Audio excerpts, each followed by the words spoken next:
If you ask 10 different riders what makes a place a motorcycle paradise, you'll get 10 different answers. Some will tell you it's the sweeping alpine passes of New Zealand. Others will say it's the sheer elevation and tight twisties of Taiwan's mountain roads. Having ridden both, I wanted to know where Jeju Island actually fits. Is it a hidden gem for two wheels, or is it just clever marketing?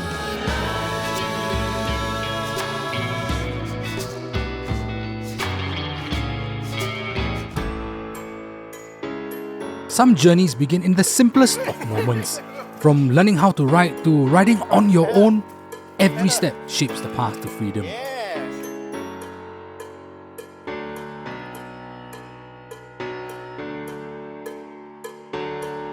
Fueled by the thrill of adventure and the freedom of the open road, we discovered that true freedom lies in the journey itself.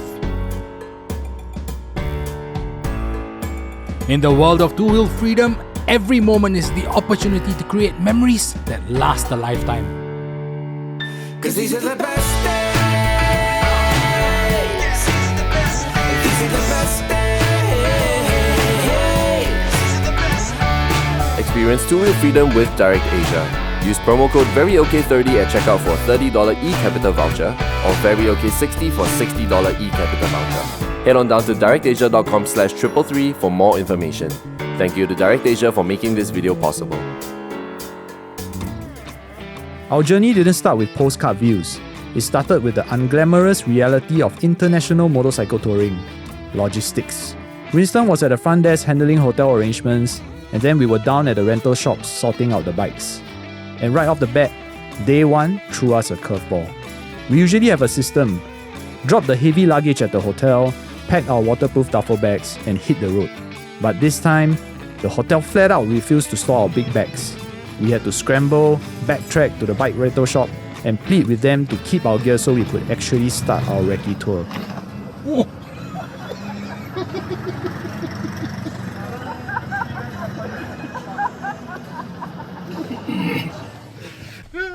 And then there is us who decide to take a cab instead. Put behind lah. Hey, how to go? Straight. Straight. Hey, wait. Go back a bit. First day only, the adventure start already, bro. Oh wait, so I was saying we spent the whole day learning how to say I don't speak Korean in Korean. The first half of the day practicing, and then in the later half of the evening, somebody actually came to say hi.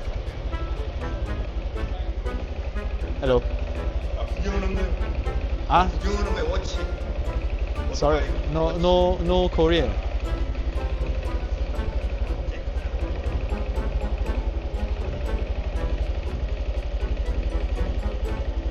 Okay, bye-bye. I forget already, sir. 한국 자모. By the time we finally rode out of Jeju City, the sun was setting. And that's when the first real realization hit us. Coming from Singapore, our brains are hardwired to expect crowds. We expect noise, traffic, and the constant rush of 5.9 million people packed into a tight space. But Jeju is 2.5 times larger than Singapore, with just a fraction of the population. Standing there watching the sunset on that first evening, the silence was almost loud. There was no rush. And as we looked at the tiny 125cc scooters we were about to ride for the next few days, I started to wonder if this slow pace was going to be a blessing or just plain boring. The next morning, we officially headed out, and right away, the bikes did exactly what they were meant to do. They forced us into the rhythm of the island. On a small bike like a CT125 or a Super Cup, it feels like freedom. You are not fighting the throttle, you are just cruising. We spent the day tracing the coast, stopped by a jetty, watching locals take their boat license exams out of the water. No traffic wardens, no aggressive lane merging, just a lot of space. But Jeju isn't just empty roads. It's got this quirky, laid-back tourist culture that you actually want to lean into. We stopped by this place called 9.81 for a luge experience. You race these gravity-powered carts down the track. But the coolest part? Once you hit the finish line, the cart switches to autonomous mode and literally drives itself back up the mountain while you just sit there. It felt like a metaphor for the whole trip. Just let go of the controls and let the island pull you along. Mind you, letting the island pull you along also means dealing with its quirks. We rode into our hotel hyped up to jump into a pool after a long ride. But, look at Mark, chilling in the pool with no water. Day 3 and we became the ultimate Singaporeans. We rode up to the Ocelot Tea Museum and were literally the first people to arrive. If you ever need to buy gifts to appease your colleagues or family back home so they don't resent you for taking a vacation, this is the spot. The entire place is a visual feast. We spent an hour just savouring these incredibly aesthetic, deeply rich matcha and green tea pastries. And honestly, the food culture here seamlessly blends into the riding culture. Give me a spoon lah. Stop filming, give me a spoon lah. From there, we immediately hopped over to another spot, the one and only cafe. You ride for 30 minutes through gorgeous scenery, park right up against a dramatic mountain cliff and an ocean view, and eat world-class food. By the evening, we made it down to Siogwipo, the second largest city on the island, to check out the Oli market. The smells of grilled seafood, the local street snacks, the bright lights. It's vibrant, but unlike a crowded weekend market back home, it never felt overwhelming. We interrupt this video for a quick mandatory service announcement. If you are traveling overseas and you decide to log into your personal accounts on a hotel TV, please, for the love of God, remember to log out before you check out. Sexy girls. What are you doing, bro? I'm trying to fill this guy's YouTube feed with sexy girls because he didn't sign up. Then came the day every biker waits for when they look up Jeju, the 1100 road up towards Halasan Mountain. Now, as bikers, we are not big fans of hiking. We like going to places where our engines do the work. But the rental shop had planted a seed of doubt in our heads. They told us explicitly, our insurance does not cover this road. They made it sound like an absolute nightmare of a road. But when we actually got onto the tarmac, we were confused. The pavement was smooth, well engineered, and honestly wider and less intimidating than almost any mountain pass we've tackled in Taiwan or Malaysia.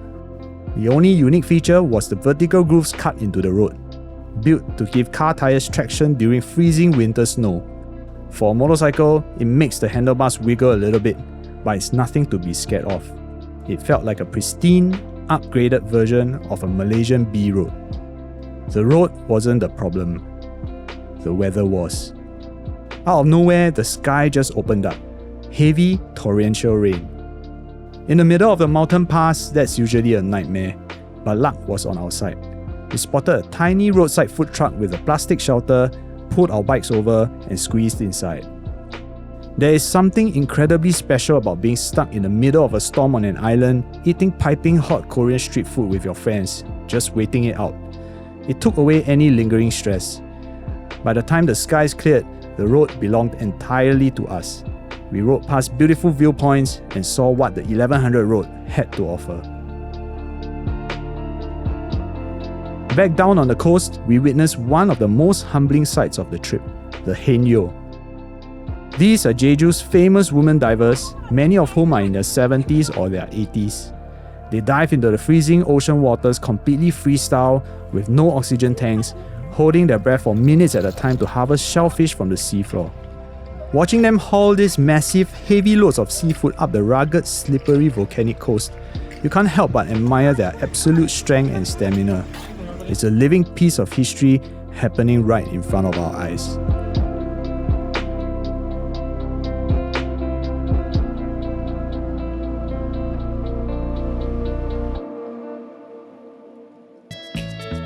The next day, we took a short ferry ride over to Jeju Island, and this was pure fun. Wake up, morning, you know you got to start it. Got the weekend habit, got your looking glasses on. Take charge, Charlie, you know you always wanted to be outside on the inside. You're looking uptight.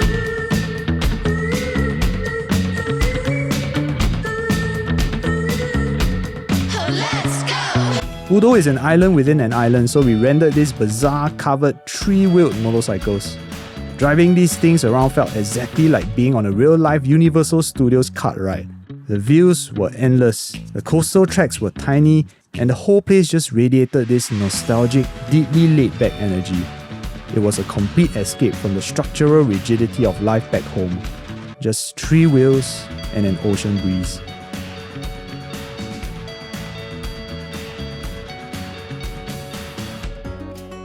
Our final stop was a tangerine farm. Now, to be honest, picking fruit didn't sound like a typical biker activity. We were not that interested. 4 grown-ass men plucking tangerine. Only 3 committed. Mark, no cat. No hat, no hat. No, No hair, cap. no hair. No hat, no cap. But we wanted to see what the fuss was about. We intentionally avoided the massive commercial tourist-heavy farms and found this small homely backyard garden. And we had zero regrets. It was beautifully decorated, covered in flowers, and they even had this ridiculous old-school rail cart that we took a ride on. But once again, boys will be boys, no matter where you take them. Hello? Hang on. What's that? I didn't know they got phones in heaven, man. Hello? Okay. Can. I will. Okay, thank you. Okay. What you say? You. Doing something so simple with good fans brought out this pure laughter that made us feel like kids again.